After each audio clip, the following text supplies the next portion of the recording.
meninas, tudo bom? Eu sou a Lê Monteiro de Castro, sou jornalista, consultora de oratória para mulheres, sou pesquisadora e doutoranda em Ciências Sociais pela PUC-Rio. Recentemente, a gente lançou um livro no meu grupo de pesquisa chamado Rio de Janeiro no século XXI, Desafios para o Desenvolvimento Inclusivo e Sustentável. E por que eu quero trazer? Porque o meu artigo aqui fala sobre mulheres na política.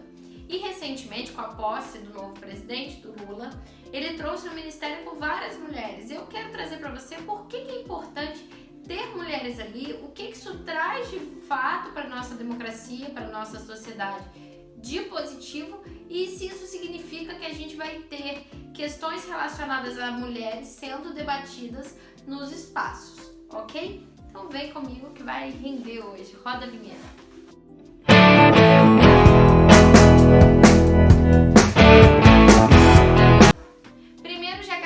Te pedindo a sua inscrição, tô tentando chegar a 1000 seguidores, não sei se até esse vídeo ser postado já vai ter rolado. Eu trago um conteúdo que eu tento sempre trazer muita qualidade aqui na internet.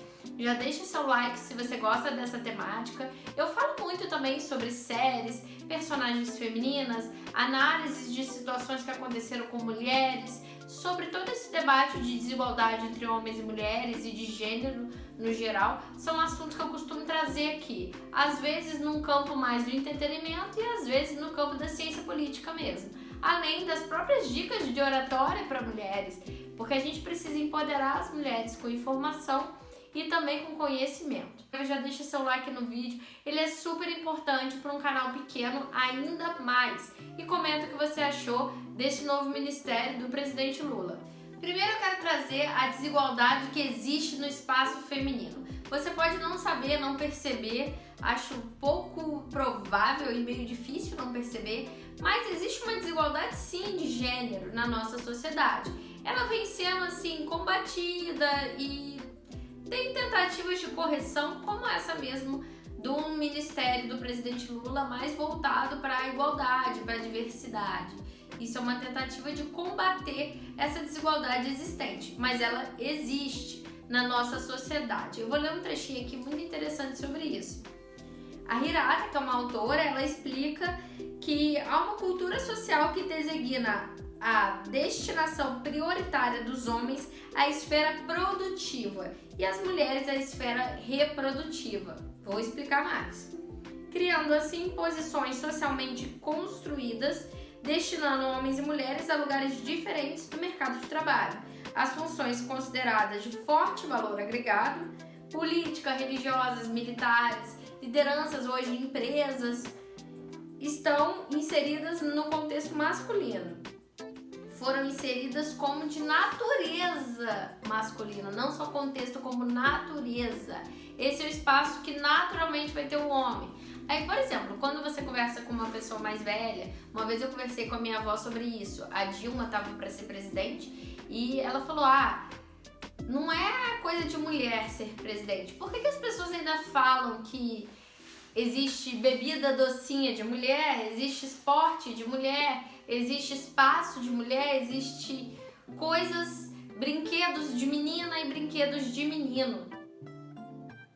Esses estereótipos existem por trás de uma construção de gênero. É uma questão para a gente pensar sobre. E é muito importante a gente pensar sobre para pensar essa natureza. Aí vamos lá. Atividades produtivas dentro da sociedade. Seriam atividades como, por exemplo, atividades produtivas. São quais atividades? Por exemplo, pensa nos anos 40. Um parente seu pai, seu avô, seu tio, ele saía para trabalhar numa empresa, numa indústria, vamos pensar assim. Ele saía de casa para trabalhar, ele tinha 2 filhos, vamos dar esse exemplo, e a esposa dele, sua tia, ficava em casa. O que ela fazia enquanto isso? Nada? Via novela? Não. Ela passava as roupas para ele trabalhar, ela fazia o almoço, caso ele estivesse no horário de almoço, ou jantar para ele.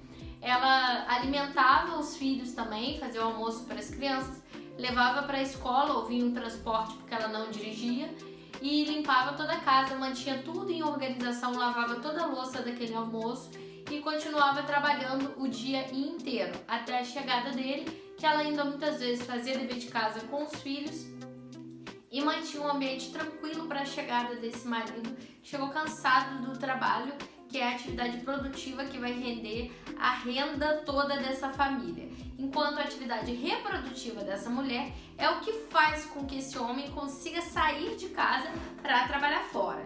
Por quê? Se ele não tem uma blusa passada, se ele não tem uma roupa lavada, se ele não tem uma casa limpa, um ambiente confortável para ele descansar, para ele ter as coisas, se não tem ela para ir no mercado, comprar tudo, ver o que falta na casa e manter os filhos também, ela é a atividade reprodutiva dessa família. E qual tem mais forte valor agregado, como diz o livro e o meu próprio artigo? Quem tem forte valor agregado são as atividades produtivas vistas de natureza masculina.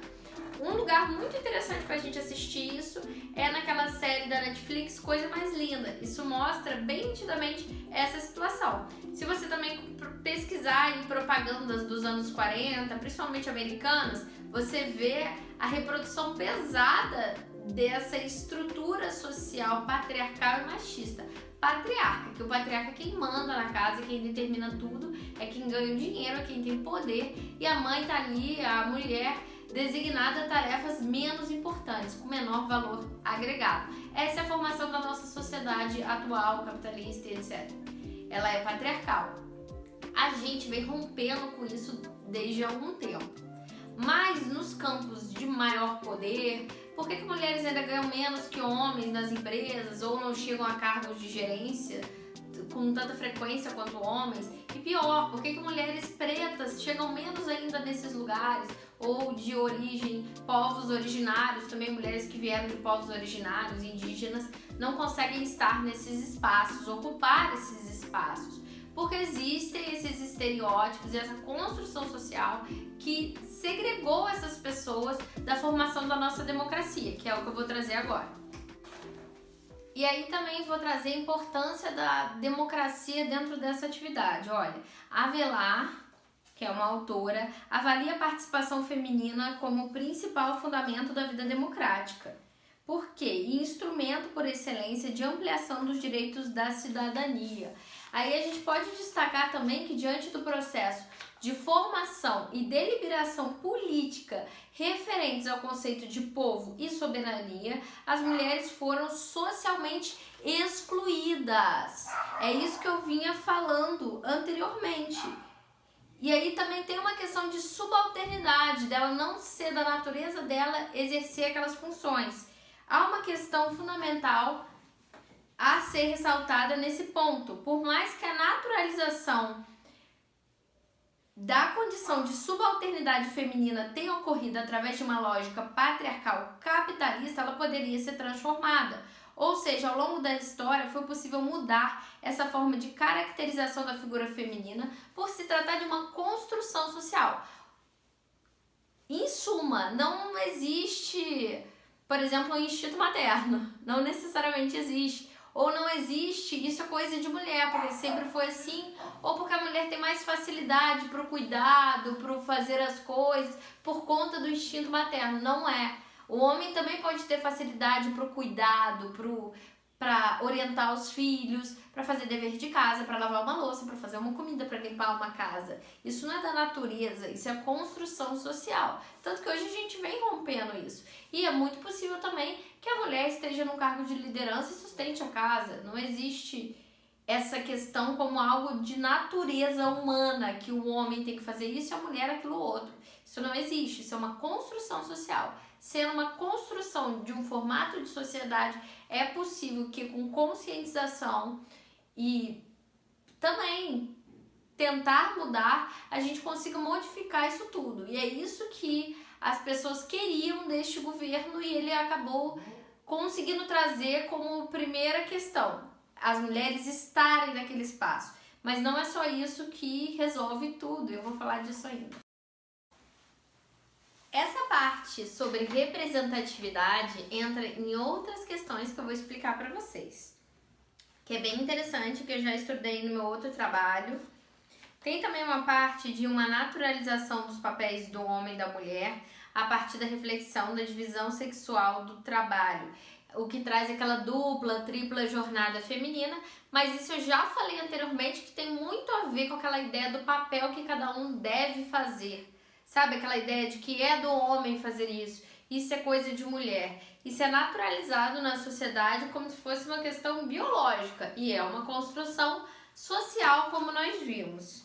Agora eu vou entrar primeiro na representatividade e antes disso eu vou te dizer como que é o Brasil em relação ao mundo, que tem aqui dados de um mapa das mulheres na política feito em 2020 pela ONU e pelo IPU, que é uma pesquisa parlamentar do mundo inteiro.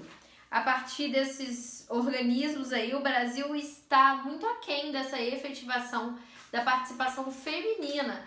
Em relação a todos os países que eles olharam, o Brasil está em 140, essa é a posição do Brasil, 140 nesse ranking de países do mundo todo. Em relação à América Latina, ele está apenas à frente de Belize e do Haiti, então está atrás de vários outros países latino-americanos. Pensar que o Brasil esteve aí recentemente no BRICS, no outro governo também, e esteve em grande crescente lá fora, o chamado celeiro do mundo, mas mesmo assim, em relação à efetivação democrática, você ter mais mulheres na política, está bem aquém do que poderia ser esperado. E aí eu vou trazer uma fala da Biroli muito importante. Garantir igualdade de gênero na política não é somente importante enquanto tentativa de ampliar políticas públicas para mulheres, mas também se trata de um dos instrumentos da efetivação democrática.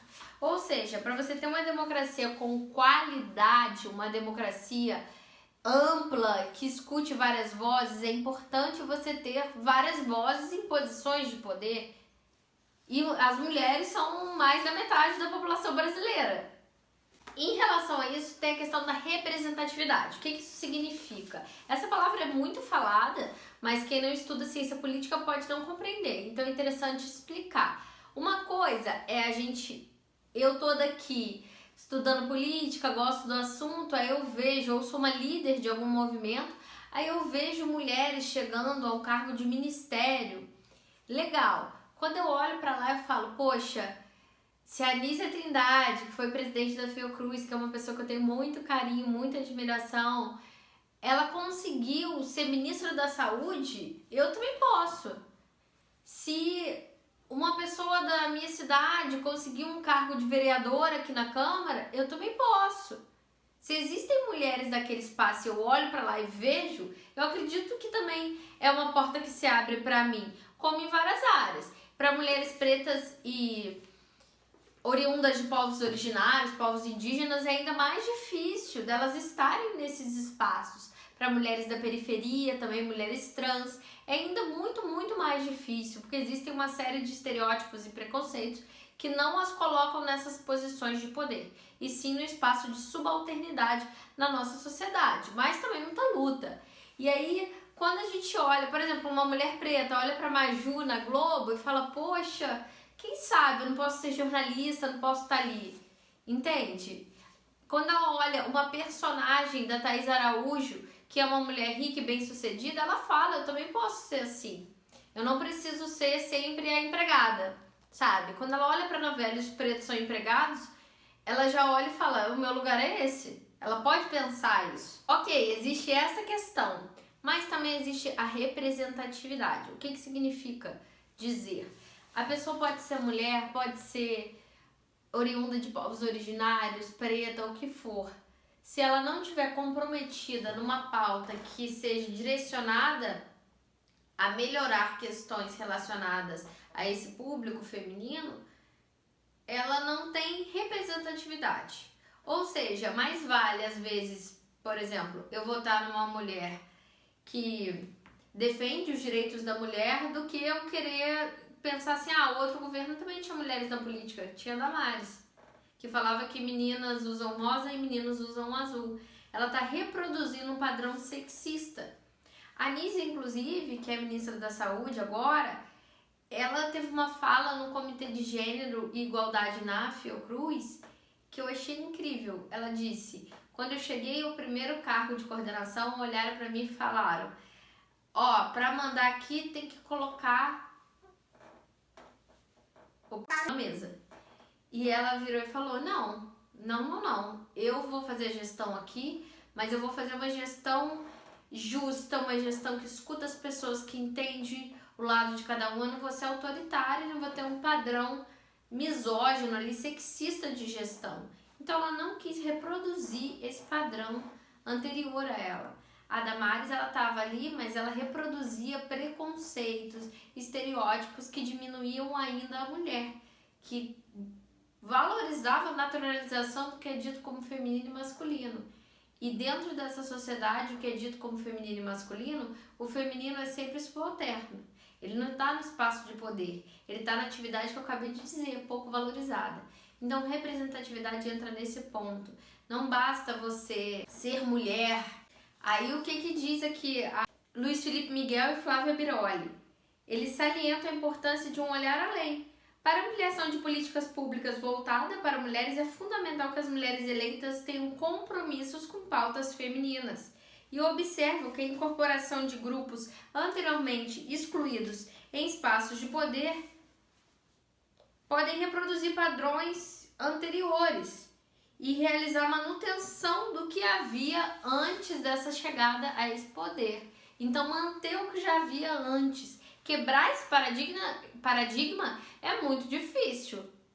Isso é fácil da gente perceber. Não é que, por exemplo, o Lula, que veio de uma origem humilde, trabalhadora, que ele vai governar para trabalhadores, ou que ele vai ter essa pauta como importante. Agora, nesse governo, apesar de ser um governo também com viés liberal, ele tem esse olhar para fome, etc., esse discurso, pelo menos. Isso é interessante, mas podia não ser.